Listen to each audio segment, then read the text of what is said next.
നമസ്കാരം. +1 ജിയോഗ്രഫി മൂന്നാമത്തെ ചാപ്റ്റർ നീരൊഴുക്ക് വ്യൂഹം അതാണ് നമ്മൾ ചർച്ച ചെയ്തുകൊണ്ടിരിക്കുന്നത്. അപ്പോൾ ഇതിൻ്റെ ഒന്നാമത്തെ പാർട്ട് കഴിഞ്ഞ ക്ലാസ്സിൽ എടുത്തിട്ടുണ്ടായിരുന്നു. അപ്പോൾ അതെല്ലാവരും നന്നായിട്ട് കേട്ടിട്ടുണ്ടാവും, പഠിച്ചിട്ടുണ്ടാവും എന്ന് വിചാരിക്കുന്നു. ഇനി ബാക്കി ഭാഗം ഈ ക്ലാസ്സിൽ നോക്കാം. കഴിഞ്ഞ ക്ലാസ്സിൽ നമ്മൾ ഹിമാലയൻ നദികളിലെ നീരൊഴുക്ക് വ്യൂഹം എന്ന ഭാഗത്തിൽ സിന്ധു നദീവ്യൂഹമാണ് ഇപ്പോൾ പഠിച്ചുകൊണ്ടിരിക്കുന്നത്. അപ്പോൾ കഴിഞ്ഞ ക്ലാസ്സിൻ്റെ ബാക്കി നോക്കാം. സിന്ധു നദി ഇന്ത്യയിൽ ജമ്മു കാശ്മീരിലെ ലേ ജില്ലയിലൂടെ മാത്രമേ ഒഴുകുന്നുള്ളൂ. ഇതിനിടയിൽ ധാരാളം ഹിമാലയൻ പോഷനദികൾ സിന്ധുവിൽ ചേരുന്നുണ്ട്. ഷയോക്ക്, ഗിൽഗിത്ത്, സസ്കർ, ഹുൻസ, നുംബ്ര, ഷിഗർ, ഗസ്തിങ്, ദ്രാസ് എന്നിവ അവയിൽ പ്രധാനമാണ്. പാകിസ്ഥാനിലെ അറ്റോക്കിൽ വെച്ച് നദി പർവ്വതത്തിന് പുറത്തെത്തുന്നു. അവിടെ വെച്ച് വലത് തീരത്തു നിന്നും കാബൂൾ നദിയെ സ്വീകരിക്കുന്നു. വലത് തീരത്ത് ചേരുന്ന മറ്റു പ്രധാന പോഷക നദികളാണ് ഖുറം, ടോച്ചി, ഗോമാൽ, വിഭോവ, ശങ്കർ എന്നിവ. ഇവയെല്ലാം സുലൈമാൻ മലനിരകളിൽ നിന്ന് ഉത്ഭവിക്കുന്നവയാണ്. വീണ്ടും തെക്ക് ഭാഗത്തേക്ക് ഒഴുകുന്ന നദിയിൽ മിഥാൻകോട്ടിന് മുൻപായി പഞ്ചനദികൾ ചേരുന്നു. ചലം, ചിനാബ്, രവി, ബിയസ്, സത്ലജ് എന്നീ 5 നദികൾ ചേർന്നതാണ് പഞ്ചനദികൾ എന്നറിയപ്പെടുന്നത്. അപ്പോൾ പഞ്ചനദികളിൽ ഉൾപ്പെടുന്ന ഏതൊക്കെയാണ്? ചലം, ചിനാബ്, രവി, ബിയസ്, സത്ലജ് എന്നിവയാണ്. കറാച്ചിക്ക് കിഴക്കായി സിന്ധു നദി അറബിക്കടലിൽ ചേരുന്നു. സിന്ധു നദി അറബിക്കടലിൽ ചേരുന്നത് എവിടെ വെച്ചാണ്? കറാച്ചിക്ക് കിഴക്ക് ഭാഗത്ത് വെച്ചാണ്. സിന്ധു നദിയുടെ ഒരു പ്രധാന പോഷക നദിയായ ചലം കാശ്മീർ താഴ്വരയ്ക്ക് തെക്കു കിഴക്കായി സ്ഥിതി ചെയ്യുന്ന പീർപ്പാഞ്ചൽ മലനിരകളുടെ താഴ്വാരത്ത് വെരിനാഗ് നീരുറവയിൽ നിന്നുമാണ് ഉത്ഭവിക്കുന്നത്. അപ്പോൾ ചലം ഉത്ഭവിക്കുന്ന എവിടെ നിന്നാണ്? കാശ്മീർ താഴ്വരയ്ക്ക് തെക്ക് കിഴക്ക് സ്ഥിതി ചെയ്യുന്ന പീർപ്പാഞ്ചൽ മലനിരകളുടെ താഴ്വാരത്ത് വെരിനാഗ് നീരുറവയിൽ നിന്നുമാണ്. ശ്രീനഗറിലെയും ഊലർ തടാകത്തിലൂടെ ഒഴുകുന്ന ചലം നദി ആഴമേറിയതും ഇടുങ്ങിയതുമായ ഗിരികന്ധര താഴ്വര അല്ലെങ്കിൽ ഗോർജുകളിലൂടെ പാകിസ്ഥാനിലെ ചാങ്ങിനടുത്ത് വെച്ച് ചിനാബ് നദിയുമായി ചേരുന്നു. സിന്ധുവിൻ്റെ ഏറ്റവും വലിയ പോഷക നദിയാണ് ചിനാബ്. ചന്ദ്ര എന്നും ഭാഗ എന്നും പേരുള്ള 2 അരുവികൾ ഹിമാചൽ പ്രദേശിലെ കിലോങ്ങിനടുത്ത് താന്തിയിൽ സംഗമിച്ച് രൂപപ്പെടുന്നതിനാൽ ചിനാബ് ചന്ദ്രഭാഗ എന്നും അറിയപ്പെടുന്നു. അപ്പോൾ ചിനാബിൻ്റെ മറ്റൊരു പേരാണ് ചന്ദ്രഭാഗ. പാകിസ്ഥാനിലെത്തും മുമ്പ് ഈ നദി 1180 കിലോമീറ്റർ ദൂരം ഒഴുകുന്നു. സിന്ധു നദിയുടെ മറ്റൊരു പ്രധാന പോഷക നദിയായ രവി ഹിമാചൽ പ്രദേശിലെ റോഹ്താങ് ചുരത്തിന് പടിഞ്ഞാറുള്ള കുലു കുന്നിൽ നിന്നും ഉത്ഭവിച്ച് ചമ്പ താഴ്വരയിലൂടെ ഒഴുകുന്നു. പീർപ്പാഞ്ചൽ, ധൗളാധർ പർവ്വതനിരകളുടെ തെക്കുകിഴക്കൻ പ്രദേശങ്ങളിലൂടെ ഒഴുകി പാകിസ്ഥാനിലെ സാരായ് സിന്ധുവിൽ വെച്ച് ചിനാബ് നദിയിൽ ചേരുന്നു. സിന്ധു നദിയുടെ മറ്റൊരു പോഷക നദി ബിയാസ് സമുദ്രനിരപ്പിൽ നിന്നും 4000 മീറ്റർ ഉയരത്തിലുള്ള റോഹ്താങ് ചുരത്തിൽ നിന്ന് ബിയാസ് കുണ്ടിൽ നിന്നും ഉത്ഭവിക്കുന്നു. കുല്ലു താഴ്വരയിലൂടെ ഒഴുകുന്ന ബിയാസ് നദി ധൗളാധർ പർവ്വതത്തിൽ കാട്ടിയിലും ലാർഗിയിലും ഗിരികന്ധരങ്ങൾ സൃഷ്ടിക്കുന്നു. പഞ്ചാബ് സമതലത്തിൽ കടക്കുന്ന നദി ഹരിക്കയ്ക്കടുത്ത് സത്ലജ് നദിയുമായി സന്ധിക്കുന്നു. ടിബറ്റിലെ മാനസ സരോവര തടാകത്തിനടുത്ത് 4555 മീറ്റർ ഉയരത്തിൽ സ്ഥിതി ചെയ്യുന്ന രാക്കാസ് തടാകത്തിൽ നിന്ന് ഉത്ഭവിക്കുന്ന സത്ലജ് നദി അവിടെ ലങ്ചൻ ഖംചാബ് എന്ന് വിളിക്കപ്പെടുന്നു. ഇന്ത്യയിലേക്ക് പ്രവേശിക്കുന്നതിന് മുമ്പായി ഏകദേശം 4000 കിലോമീറ്ററോളം സിന്ധു നദിക്ക് സമാന്തരമായി ഒഴുകുന്ന സത്ലജ് രൂപാറിൽ ഗിരികന്ധരങ്ങൾക്ക് പുറത്തെത്തുന്നു. ഹിമാലയത്തിലെ ഷിപ്കില ചുരം കടന്ന് പഞ്ചാബ് സമതലത്തിൽ പ്രവേശിക്കുന്ന സത്ലജ് ഒരു പൂർവ്വകാലീന നദിയാണ്. ബക്രാനങ്കൽ ജലപദ്ധതിയുടെ കനാൽ വ്യൂഹത്തിൽ ജലം ലഭ്യമാക്കുന്നതിനാൽ സത്ലജ് സിന്ധു നദിയുടെ ഏറെ പ്രധാനപ്പെട്ട പോഷക നദിയാണ്. അടുത്തതായി നോക്കാനുള്ളത് ഗംഗാ നദീവ്യൂഹം. നദീതടത്തിലെ പ്രത്യേകതയാലും സാംസ്കാരികമായ പ്രാധാന്യത്താലും ഇന്ത്യയിലെ ഏറ്റവും പ്രധാനപ്പെട്ട നദിയാണ് ഗംഗ. ഉത്തരാഖണ്ഡിലെ ഉത്തരകാശി ജില്ലയിലെ ഗംഗോത്രി ഹിമാനിക്ക് സമീപമുള്ള ഗോമുഖിൽ നിന്ന് ഒരു ചെറു അരുവിയായി ഉത്ഭവിക്കുന്ന ഗംഗ ഇവിടെ ഭാഗീരഥി എന്നറിയപ്പെടുന്നു. ഈ ഗോമുഖിൽ നിന്ന് ഉത്ഭവിക്കുന്ന അരുവിയുടെ ദൂരമാണ് നീളമാണ് 3900 മീറ്റർ. ഇനി മധ്യ ഹിമാലയത്തിലും ലെസർ ഹിമാലയത്തിലും ഭാഗീരഥി ഇടുങ്ങിയ ഗിരികന്ധര താഴ്വരകൾ നിർമ്മിച്ചുകൊണ്ട് ഒഴുകുന്നു. ബദരീനാഥിനു മുകളിൽ സതോപാന്ത് ഹിമാനിയിൽ നിന്നും ഉത്ഭവിക്കുന്ന അളകനന്ദ ഭാഗീരഥി നദിയുമായി ദേവപ്രയാഗിൽ സംഗമിക്കുന്നു. ഇതിനു ശേഷമാണ് ഗംഗ എന്ന പേരിൽ അറിയപ്പെടുന്നത്. ധൂളിഗംഗ, വിഷ്ണുഗംഗ എന്നീ അരുവികൾ ജോഷിമഠിലെ വിഷ്ണുപ്രയാഗിൽ കൂടിച്ചേർന്നാണ് അളകനന്ദയായി മാറുന്നത്. അളകനന്ദയുടെ മറ്റ് പോഷക നദികളായ പിണ്ടാർ, കർണപ്രയാഗിലും മന്ദാകിനി അല്ലെങ്കിൽ കാളിഗംഗ രുദ്രപ്രയാഗിലും അളകനന്ദയുമായി ചേരുന്നു. ഇനി ബോക്സിൽ നോക്കാം. ദേശീയ നദിയായ ഗംഗയിലെ മലിനീകരണം നിഷ്പ്രഭമായി കുറയ്ക്കുക, നദിയുടെ പുനരുജ്ജീവനം എന്നീ ഇരട്ട ഉദ്ദേശ്യലക്ഷ്യങ്ങളോടെ പതാക വാഹക പദ്ധതിയായി 2014 ജൂണിൽ ഭാരത സർക്കാർ അംഗീകരിച്ച ഒരു സംയോജിത സംരക്ഷണ ദൗത്യമാണ് നമാമി ഗംഗ പദ്ധതി. അപ്പോൾ നമാമി ഗംഗ പദ്ധതി 2014 ആരംഭിച്ചു. അപ്പോൾ അതിൻ്റെ ലക്ഷ്യം എന്താണ്? ഗംഗയിലെ മലിനീകരണം ഫലപ്രദമായി കുറയ്ക്കുക, നദിയുടെ പുനരുജ്ജീവനം, ഇതൊക്കെയാണ് അതിൻ്റെ ഉദ്ദേശ ലക്ഷ്യങ്ങൾ. അപ്പോൾ ലക്ഷ്യങ്ങൾ താഴെ വിശദമായി കൊടുത്തിട്ടുണ്ട്, നോക്കാം. മലിനജല ശുദ്ധീകരണ സംവിധാനങ്ങൾ, നദീമുഖ വികസനം, നദീ ഉപരിതല ശുചീകരണം, ജൈവ വൈവിധ്യം, വനവൽക്കരണം, പൊതുജന ബോധവൽക്കരണം, വ്യവസായങ്ങളിൽ നിന്നും പുറന്തള്ളുന്ന മാലിന്യങ്ങളുടെ നിരീക്ഷണം, ഗംഗാഗ്രാമം, ഇതൊക്കെയാണ് ഇതിൻ്റെ പ്രധാന ഉദ്ദേശ ലക്ഷ്യങ്ങൾ. ഹരിദ്വാറിൽ വെച്ച് സമതലത്തിൽ പ്രവേശിക്കുന്ന ഗംഗ തുടക്കത്തിൽ തെക്കു ദിശയിലും പിന്നീട് തെക്കുകിഴക്ക് ദിശയിലും ഒഴുകി ഹൂഗ്ലി, പദ്മ എന്നീ കൈവഴികളായി പിരിയുന്നതിന് മുമ്പ് കിഴക്കുദിശയിൽ ഒഴുകുന്നു. ഉത്തരാഖണ്ഡ്, ഉത്തർപ്രദേശ്, ബീഹാർ, പശ്ചിമ ബംഗാൾ എന്നീ സംസ്ഥാനങ്ങളിലൂടെ 2525 കിലോമീറ്റർ ദൂരം ഒഴുകുന്ന ഗംഗയുടെ നദീതടത്തിന് ഇന്ത്യയിൽ മാത്രം 8.6 ലക്ഷം ചതുരശ്ര കിലോമീറ്റർ വിസ്തൃതിയുണ്ട്.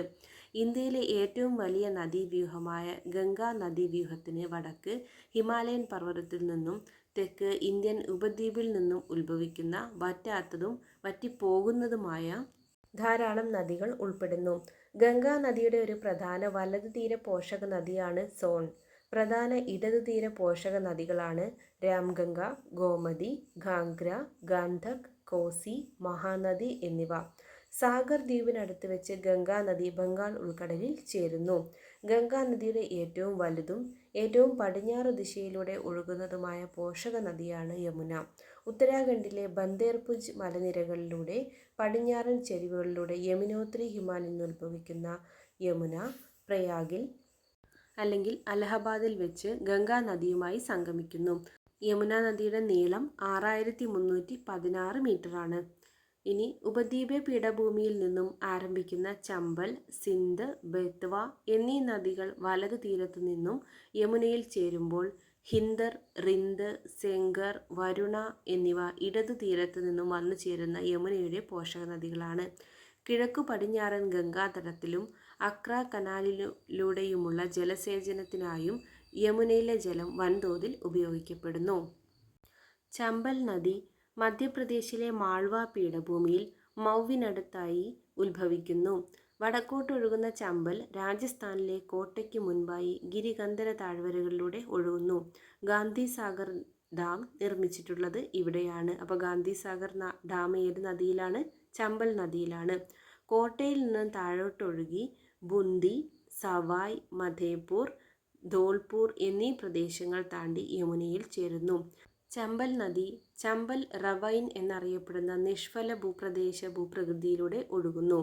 ഇനി കാലി ഗന്ധക്, ത്രിശൂൽ ഗംഗ എന്നീ 2 അരുവികൾ ചേർന്നതാണ് ഗന്ധക് നദി. നേപ്പാൾ ഹിമാലയത്തിലെ ധൗളഗിരിക്കും എവറസ്റ്റ് കൊടുമുടിക്കും ഇടയ്ക്കാണ് ഉദ്ഭവസ്ഥാനം.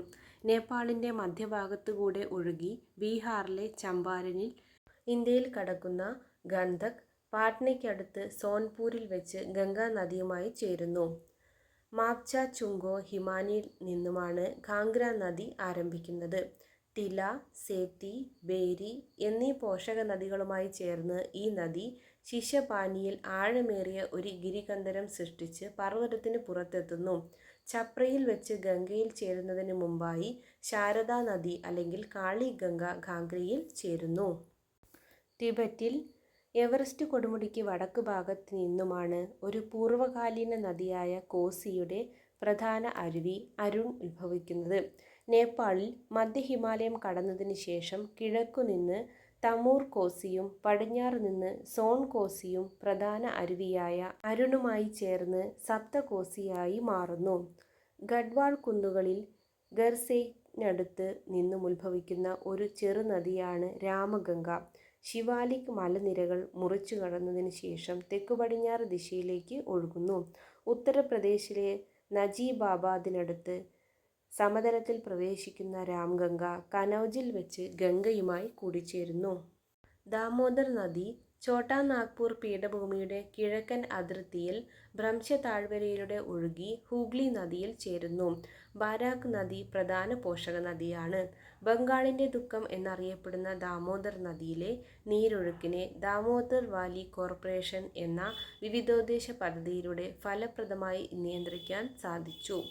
നേപ്പാൾ ഹിമാലയത്തിലെ മിലം ഹിമാനിയിൽ നിന്നുത്ഭവിക്കുന്ന ശാരദ അഥവാ സരയൂ നദി അവിടെ ഗോരി ഗംഗ എന്നും അറിയപ്പെടുന്നു. ഇന്ത്യ നേപ്പാൾ അതിർത്തിയിൽ കാളി അല്ലെങ്കിൽ ചൗക്ക് എന്നറിയപ്പെടുന്ന ശാരദ നദി ഇവിടെ വെച്ച് ഗാഗ്ര നദിയിൽ ചേരുന്നു. ഗംഗയുടെ പോഷക നദിയായ മഹാനന്ദ ഡാർജിലിംഗ് കുന്നുകളിൽ നിന്നും ഉത്ഭവിക്കുന്നു. ഇടതുകരയിലൂടെ പശ്ചിമ ബംഗാളിൽ വെച്ച് ഗംഗയിൽ ചേരുന്ന ഒടുവിലത്തെ പോഷക നദിയാണ് മഹാനന്ദ. ഗംഗയുടെ തെക്കുനിന്നും ചേരുന്നവയിൽ ഏറ്റവും വലിയ പോഷക നദിയായ സോൺ അമർകന്തക് പീഠഭൂമിയിൽ നിന്നും ഉത്ഭവിക്കുന്നു. പീഠഭൂമിയുടെ പാർശ്വഭാഗത്ത് തുടർച്ചയായ വെള്ളച്ചാട്ടങ്ങൾ നിർമ്മിച്ചുകൊണ്ട് ഒഴുകുന്ന സോൺ പാട്നയ്ക്ക് പടിഞ്ഞാറ് ആരയിൽ വെച്ച് ഗംഗയിൽ ചേരുന്നു. അടുത്തതായി നോക്കാനുള്ളത് ബ്രഹ്മപുത്ര നദീവ്യൂഹം. മാനസ സരോവര തടാകത്തിനടുത്ത് കൈലാസപർവ്വതത്തിലെ ചെമയുങ്തുങ് ഹിമാനിയിൽ നിന്നുമാണ് ലോകത്തിലെ വലിയ നദികളിലൊന്നായ ബ്രഹ്മപുത്ര ഉത്ഭവിക്കുന്നത്. ദക്ഷിണ ടിബറ്റിലെ വരണ്ടതും നിരപ്പാർന്നതുമായ പ്രദേശത്തിലൂടെ ഏകദേശം 1200 കിലോമീറ്റർ നീളത്തിൽ കിഴക്ക് ദിശയിൽ ഒഴുകുന്ന ബ്രഹ്മപുത്ര ഇവിടെ സാങ്പോ എന്നാണ് അറിയപ്പെടുന്നത്. സാങ്പോ എന്നാൽ ശുദ്ധീകരിക്കുന്ന എന്നാണ് അർത്ഥം.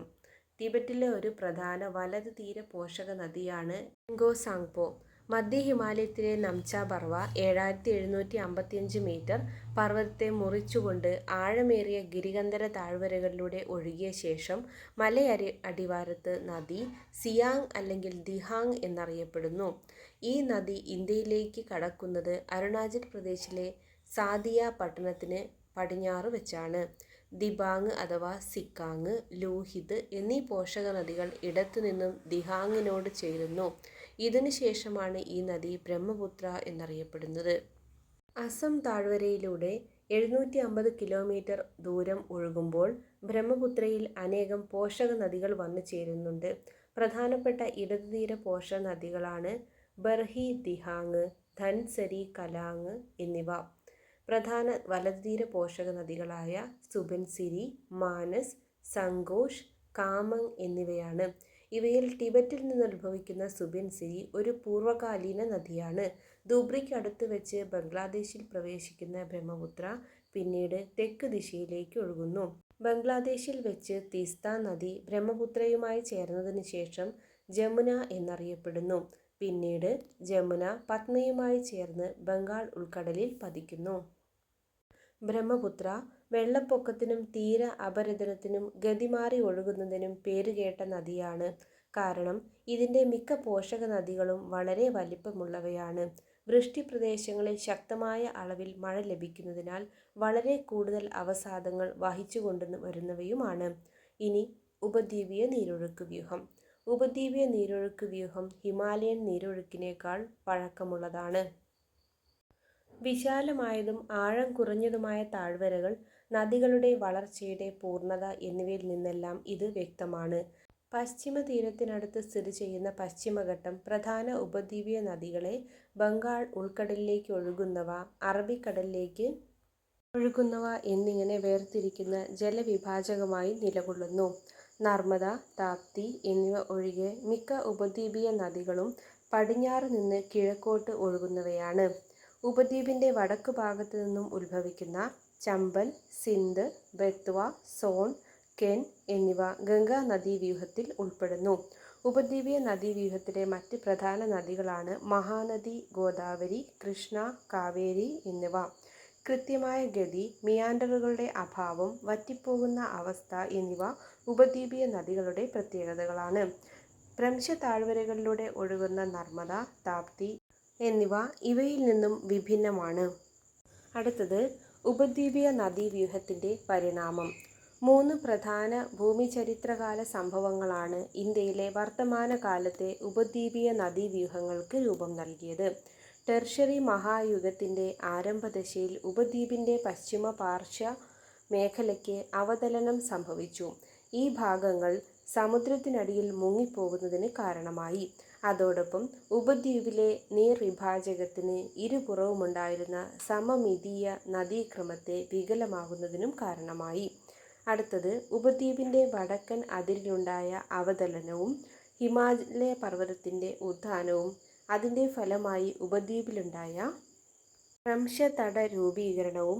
നർമ്മദ, താപ്തി നദികൾ ഈ ഭ്രംശതടങ്ങളിലൂടെ ഒഴുകുകയും യഥാർത്ഥ വിള്ളലുകൾ അവശിഷ്ട പർവ്വതങ്ങളാൽ നിറയ്ക്കപ്പെടുകയും ചെയ്തതിനാൽ ഈ നദീതടങ്ങളിൽ കാര്യമായ എക്കൽ നിക്ഷേപങ്ങളോ ഡെൽറ്റ രൂപീകരണമോ കാണപ്പെടുന്നില്ല. ഉപദ്വീപിന് വടക്ക് പടിഞ്ഞാറ് ദിശയിൽ നിന്നും തെക്ക് കിഴക്ക് ദിശയിലേക്ക് നേരിയ തോതിലുള്ള ചരിവ് സംഭവിച്ചതോടെ ഈ മേഖലയിലെ മുഴുവൻ നദീവ്യൂഹങ്ങളുടെയും ദിശ ബംഗാൾ ഉൾക്കടലിലേക്ക് ക്രമീകരിക്കപ്പെട്ടു. അപ്പോൾ ഇത്രയാണ് ഈ ചാപ്റ്ററിലെ 2ാം ഭാഗം. ഇനി കുറച്ച് ഭാഗം കൂടെ നമുക്ക് പഠിക്കാനുണ്ട്. അപ്പോൾ അതുമായിട്ട് അടുത്ത പാർട്ടിൽ കാണാം. Thank you for watching.